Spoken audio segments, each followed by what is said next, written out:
recently did a video talking about the importance of rebooting, kind of like with our computers, how we may need to restart our computers or even update it in order for it to work properly. And sometimes we have to do that with our bodies just so that we can be more efficient. And I got a comment from the account Uncommon Sense, and I want to thank them for the comment. And they talked about how they've been stuck in functional freeze.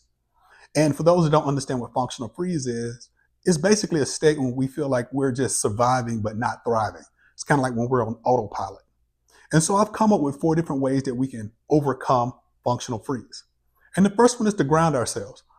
Sometimes before we get ready to start our day, before we get ready to go into the office, or before we even come back home and come into the house, we should probably take a few moments to take some deep breaths, slow everything down, and just regroup. That short 2 or 3 minutes can help us ground ourselves so that we can deal with the day or what we have to go into a lot better. Now, the second one is to make micro moves. Instead of trying to change your entire routine overnight, pick one thing that you can incorporate easily that can help you get out of that functional freeze. For example, it could be incorporating more water into your routine if you know that's something that you need to improve on. Maybe if you're not moving around enough, incorporating doing a 30-minute walk before or after work so that you can get the blood flowing and get more steps in throughout the day. So those are some many things that we can do, and there are many others to help us get out of functional freeze.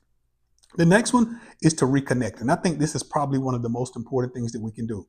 So often we get caught up in our normal routine that before we know it, 3-4 months has passed, we've been doing the same exact thing every single day. So one of the ways that we can reconnect is pick up the phone and make that phone call to that friend or family member that you've been thinking about calling for a while. Maybe with your spouse or a friend or someone, go out to that lounge or that restaurant you've been thinking about going to, or go somewhere where you can meet some new people and just have some different conversations than what you've normally been having. That's a great way to reconnect and can help you get out of functional freeze. And last one, we need to reboot regularly. Now, that can mean different things for different people. For example, when I talked about grounding yourself, maybe someone needs to do that a few times throughout the day. When I talked about reconnecting, maybe some people need to reconnect by going out maybe once a month or twice a month with their spouse or their friend or someone like that, or calling more people that they haven't been connected with in a while so that they can, get that feel of being around people and having different conversations a little bit more often. So make sure that you're rebooting often. So I hope that helps. These are 4 things that we can do to get out of that functional freeze. And if you enjoy this type of content, make sure that you're following the page. Make sure that you're liking and commenting. Also, share this with someone that you think may be stuck in functional freeze. I hope this helps. Until next time, take care.